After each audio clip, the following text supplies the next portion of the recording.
امام ابو حنیفه رحمت الله علیه دومره زاهد او تقوادارو چې اورس په سخته ګرمۍ کې په سړک ولاړ دی داغه وخت ټانګي چلیږي یا څه چلیږي چرتزي شاګرد ور سره دی د دیوال سوري ته ولاړ دی چانه تپوسو کو دا دیوال د چا دی ویدا د فلان ابن فلان دی ا دیوال نه لري شنور ته وزري چاته تپوسو کو ولې داسې وکړل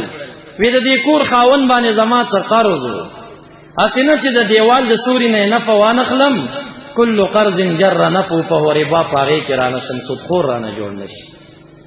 څومره احتیاط کوي ښا د قرضدار سړی د دیوال سوري ته نه ودرېږي. امام ابو حنیفه رحمت الله علیه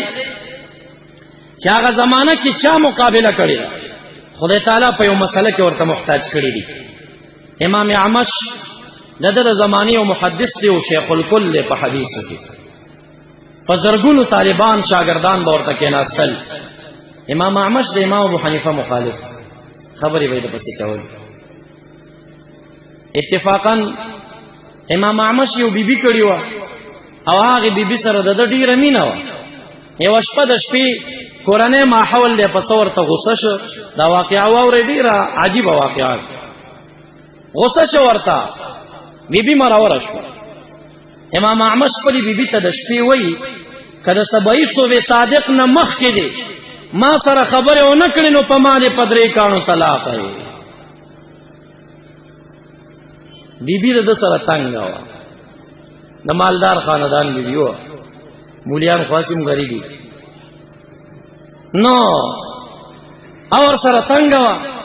او هغه په کتاب پویدا بس خلای بند کړوي خبرې نو کوم چې صبح صادق راشي تعلیقی طلاق دی چې ولي خپل بنافش درنه بخلاص شه. امام اعمش پوښتنه چې پلانجه میزان اړولې دي سوالونه وته کوي خبرې وکا خبرې نه کوي. لوري پیغله واغې ته سوالو کې د امور دی پویا کا 100 غنټې پاتې دي ګوري صبح صادق راځي را باندې طلاقيږي هغه وراله چې ګوري سو خبرې وکړه نه نه لوري وی چې مقبل اسرا غلې اله به اخلاص شم. امام اعمش دې سوالونه وکړه خو واسه ونشو سوچ ورغه چې یاره امام ابو حنیفه رحمت الله علیه دا پیچیده مسلې دې حل کوي راغه د تورشا کتلار اور سره نیمه شپه د دروازې تراغه وي تک حماد سے وی زوی دې روت سوق اعمش کما اعمش شیخ الحدیث حیران شو دروازې کولو کړو په بیٹک کې کینو اجره کې کینو امام ابو حنیفه رحمت الله علیه خو برا پاسو وی امام اعمش راغله دې وی دا محدث اعمش ویاو وی دا بس مسلې راوسته یې څه بنئ راغله کینو وزاو 10 کوم درغم او 10 یو کو ترا چراغه تاریخ کې میکتل چې امام ابو حنیفه رحمت الله علیه د امام اعمش په مخ کې دا ګوند د تحیات په شکل خط کړی او ډېر په عاجزۍ کې ناسله کې شاګرد چې استاد سکین سید سړي مشي په خیر را لای څنګه را لای امام اعمش سی معافي غواړي سید تاسو په ما خبرې کړې دي او ما ته عفو کوي. امام ابو حنیفه رحمت الله علیه ته فرمایي احمد صاحب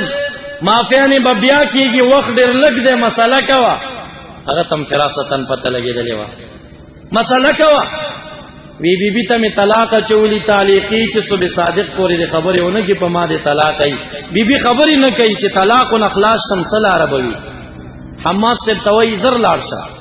د امام اعمش د مسجد امام را مؤذن رو غواړه مؤذن چراغه ورته ویل چې صبح صادق نمخ کې د تهجد په ټیم باندې بازار خانه ته پورته شي او خپجګ आवाज بازار وتی. امام اعمش ته ویل چې تلارشه یو چانس می ذهن تراغلی کی دی شي بد شي بل لار دی نشتا تلارشه دی بیبي په خوا کې توسېګا خوا کې وته کېګا کسه لار جوړش. امام اعمش راغی او د خپل بیبي خوا ته غلې ناس دی یې خبره وسمه کوي خوا کې کېنا الته مؤذن د تهجد په ټیم الله اکبر چغه کړه بیبي ورته وي خدا شکر چې تا نه خلاص شوم وې زدو کړه دا طلاق نه خلاصې دا تما تعلق در کړو په صبح صادق باندې